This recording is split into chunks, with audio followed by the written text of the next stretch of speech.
Hi, I'm going to record a rather complicated muscular system shared note. So we're going to discuss neuromuscular junction, excitation, contraction coupling, action potential, gradient potential. We're going to look at the structure of the neurons, basic structure, and at the power stroke and at the cross bridges. So quickly, neuron as axon terminals, that's where we release neurotransmitters into the synaptic space. And here's the cell body with its dendrites. So the stimulus, whatever the stimulus is, pain or when you're lifting something, travels through the dendrites. So that electrical impulse is called graded potential. So it travels here, and if the signal is strong enough, so the cell body generates another signal and sends that signal through action potential towards the axon terminals, where there's a lot of things that is going to go on that we'll discuss this separately, that will release the neurotransmitter that will excite a target organ. Target organ could be gland, or target organ could be muscle. Right? So let's look at this. So I'm going to draw right now the axon and the axon terminal. So here's the axon, and here is an axon terminal. So we're going to look at the muscle and the axon, right? So it's called neuromuscular junction. Neuron and the muscle. So the muscle is surrounded by the membrane that is called sarcolemma. So let's say this is a sarcolemma. So when we send an electrical impulse, we call this action potential. So the action potential is just an electrical impulse that will travel along the length of the membrane. It could be a muscle membrane that is called sarcolemma, or it could be sent along the membrane of an axon. So this is a cell, and this is a cell. So let's quickly look at this. So here's the cell, and if you take a snapshot, you will see that outside of the cell, there's more sodium compared to what's inside of the cell. We already discussed this. We already have this in one of the share notes. Please refer to that. But I'm quickly gonna remind us. Outside of the cell, we have low concentration of potassium, and inside of the cell, we have high concentration of potassium. And this electrolytes, they're constantly moving in and out. So we need here to generate action potential, right there. We need there to generate action potential, and to do this, we need to bring sodium in to depolarize membrane. And we need to remove the potassium to repolarize membrane. Again, look at the previous share notes. So outside of the cell is positive, right? And inside of the cell is more negative, let's say more negative millivolts. And outside of the cell is more positive, right? Same thing in the muscle cell. Outside of the cell, more positive. Inside of the cell, more negative. So this is a resting membrane potential, resting, at rest. That's when the cell is about to be depolarized. So we can send electrical impulse, so we can generate a particular action. So that stimulus that we'll get to the cell body will propagate further through the axon, the action potential. And action potential will happen here when the sodium will start entering and will change the -70 to +30. That will lead to depolarization. That will send an electrical impulse, that action potential. So when the electrical impulse travels through the axon, we change +to minus, +to minus. So if inside of the membrane was negative, it will become positive for this region.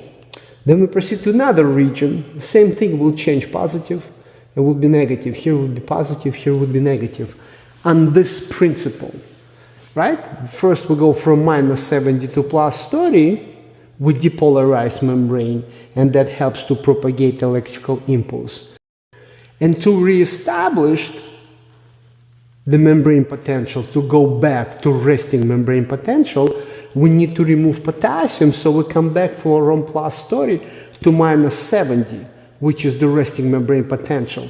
So from -70 to +30 within the cell, by bringing here more positive, we become less negative and we become more positive, and this leads to depolarization, to sending the electrical or propagating that electrical impulse along the length of the membrane, regardless, this membrane or this membrane. Now we're looking at this membrane. And then we need to reestablish. So just because we delivered here lots of sodium, a lot of positive, that's why it came up to +30. Now, to recharge membrane, to repolarize, because this is a depolarization. Now, to repolarize, we're removing positive potassium, and we come back from +30 back to -70, approximately, right? There could be some refractory period, we can go back to -90, but for now it's -70, right? So, and this, again, resting membrane potential. So we can start this cycle again. So when the electrical impulse arrives into a axon terminals, within axon terminals, we have vesicles with neurotransmitters called acetylcholine. So this action potential, when it comes in here from the stimulus, right, opens calcium channels, and calcium flows inside of the axon terminals. By bringing calcium inside, the calcium will help to release the neurotransmitter called acetylcholine.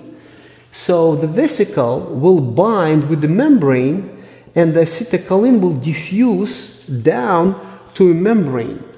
This space is called synaptic space. There's actual space, so the neuron that played not really sitting on top of the membrane, that space, it's like a jello substance, like 5 nanometers. So the acetylcholine diffuses through the synaptic space on the sarcolemma, that's the membrane. So on sarcolemma, we have sodium-potassium channels. Because we need to do the same thing here, whatever we did it here.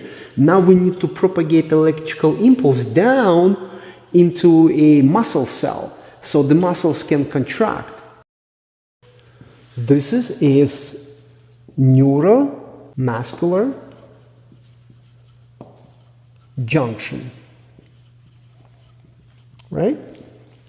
So acetylcholine will travel down to the sarcolemma, and the sarcolemma, where the end plate sitting, will change the shape like that. So it's going to be like a cleft, like babies when they're born with cleft. So that's what it's called, cleft. So now acetylcholine will bind with the sodium channel, and that will help to bring sodium inside. There's sodium in this space. So, and then sodium enters inside of the muscle cell. And what happens, we depolarize membrane. From -70, we go to +30, depolarization. Through depolarization, we propagate electrical impulse through the membrane. At the same time, we need to recharge because there's another impulse coming in, right? So we need to recharge, we need to reestablish resting membrane potential. So now we're at +30. To recharge, repolarize, we need to remove potassium, right? We're removing potassium. So we were +30, and we're removing positive, so membrane becomes more negative and less positive to reestablish or to recharge this potential, to reset resting membrane potential. So that impulse travels along the length of the membrane because it's a muscle cell, it's very long. So, and the same thing happens here. So it was plus minus, right? And for a certain period of time, it becomes plus minus. And then the plus minus, and then will be reestablished. Let's say it was like this, plus minus, and then it becomes minus plus. And then will be changed back again to plus minus. Because when this is discharge, right? So this is depolarization, this is repolarization. So the cycle like that. Now, this represents depolarization. When we repolarize, we go back to this state. So that another impulse can travel. So when this impulse travels inside of the cell, here are the tubules. So that impulse travels through the T-tubules. So within the T-tubules wraps around muscle fibrils, myofibrils, like this. Myofibrils. And myofibrils wrapped around by the sarcoplasmic reticulum that stores calcium. Not this calcium, but another calcium. So, but the calcium is sitting, right? The calcium is sitting within a cistern. So the calcium is sitting here and waiting. So we need to release calcium because we need calcium for muscle contractions, for the sliding mechanism. So this also on both sides. So it's called triads, right? So you have tubules, you have cistern on both sides, cistern, and it's called a triad, right? Triad. The reason it's called triad because the two cisterns that kind of have calcium, right? And has these T-tubules. And myofibrils, they're wrapped around by sarcoplasmic reticulum where there's also calcium. So that calcium is kind of like sitting here in waiting room. So as soon as this impulse arrives through the T-tubules, that opens the protein channels here, and the calcium flows here. Even though the myofibrils wrapped around by sarcoplasmic reticulum, but they cannot exit from there, they can only exit from here. So the calcium flows inside. So with what we found inside the myofibrils, microfilaments. So those filaments are the thick and thin filaments, which is the myosin and actin filaments. So that calcium from the cisterns get really inside of the muscle cell where there are filaments. So let's look at these filaments. So they're thick filament called myosin. It has myosin heads like this.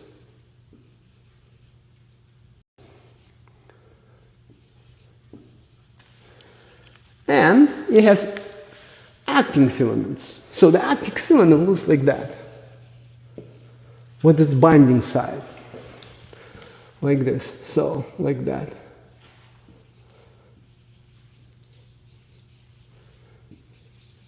So the entire thing, what you see here, is called sarcomere. Sarcomere is a contractile unit.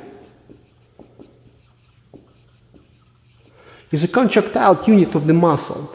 So the muscle is very long, and the muscle cell is pretty long, so we can have like up to thousands of sarcomeres, all of the contractile units. So here's like a midline right there. So when the muscle contracts, right? So this actin filaments has to slide this way. Nothing contracts here, it's just the sarcomere contracts because there's a Z discs here. Like that. There's also I bands, H bands, but A bands. This is M line. Right, midline. So there would be, and they're also connected here, and this is also connected there. So the myosin do not move. So we're gonna create here is a cross bridge. So what's gonna happen there is here you have a myosin head, and you have an actin filament with the binding side. So the myosin will get into the actin. So what's going to happen like this? This is the myosin head, here's the actin. So it needs to create a cross bridge. So when it creates a cross bridge here, right, on both sides, right there, and right here the same thing, like that, what's going to happen, they will change the shape, the myosin heads, and they will pull the actin strings towards the midline. What's going to happen is this. This is the sliding theory mechanism. So it's going to slide. When they slide, they will pull the Z-disc towards the midline, not completely, they will overlap lightly. So, and that's where the muscle contracts, one sarcomere. But imagine there's like hundreds or plus hundred sarcomeres. So that's when the muscle contracts. We need this calcium in order to do this particular action. So we have a lot of actins here. And through the actins, because it's a binding site for the myosin, we have something that is called tropomyosin. It's like a wire that protecting these binding sites. And this rope sitting on top of the binding site, but it can slide off. So to prevent the sliding off, there's like a pin, like here, right here. So it's pinning the rope. So it's basically, this is the pin, and here's the tropomyosin, so it's in here, so it's pinned. So you need to pull the pin out so the rope can slide. When the rope slides, so the myosin heads can create the cross bridge with an actin. So the calcium does this. Calcium comes in and pulls the pin out. So the calcium from the cisterns get in here, pulls the pin out, and when it pulls the pin out, tropomyosin slides off. And now you have the available binding site for the myosin heads to create a cross bridge. Once the cross bridge is created, it will change the shape and it will pull the entire strings towards the midline. Here, when it's primed to create a cross bridge, has ADP plus P inorganic. So that primes it, that gives the energy for the binding when the pin is pulled off. Then what happens, right, acting, and here's the myosin engaged. Now we need to disengage after the power stroke. So what happens when it creates the cross bridge, then you have a created power stroke. And the power stroke, it's when the actin will travel towards the midline, called power stroke. Now you need to disengage. To disengage, you need to bring ATP. And ATP helps to disengage that. When you disengage, you come back to this state, when you will have ADP and P, phosphate. And that cycle starts again. So this is the neuromuscular junction. This is a cross bridge.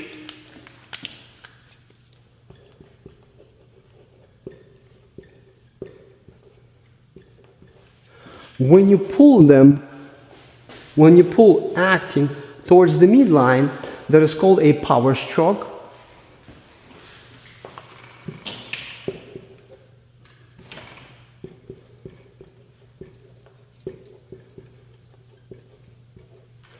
Right, that will be pulled towards the midline. This, I briefly reminded you what action potential. So the action potential is basically the differences of charges that are separated by the membrane. Right? That's the action potential, because here the membrane is more positive at resting state and inside it is more negative. And the graded potential is generated by the different types of stimuli. And when the stimulus is strong enough, we can generate another action potential that will travel through the membrane. And when the calcium has been released from the cisterns and travels here inside of the myofibrils, or the filaments, microfilaments, that part is called excitation, contraction, coupling. Step number 1, action potential travels to neuromuscular junction. Second, that triggers calcium getting inside of the axon terminals. This helps to release, right? So calcium helps to release acetylcholine from the vesicles. Then that acetylcholine binds with the sodium-potassium channel, and that triggers another action potential, depolarization and repolarization. Then that impulse releases calcium from cisterns. Then calcium pulls troponin. Then tropomyosin slides off at the actin. I'm going to put binding site. Then myosin heads create cross bridge with actin,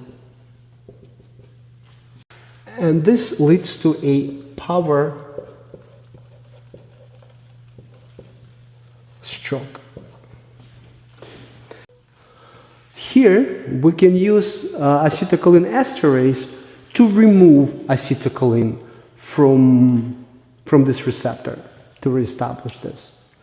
So ADP plus inorganic phosphate, that sets this, that primes the myosin, so it's already have enough energy to create this cross bridge. And then ATP, you need to disengage it, to pull it back off. So that's basically what you need to know to answer every possible questions on this test.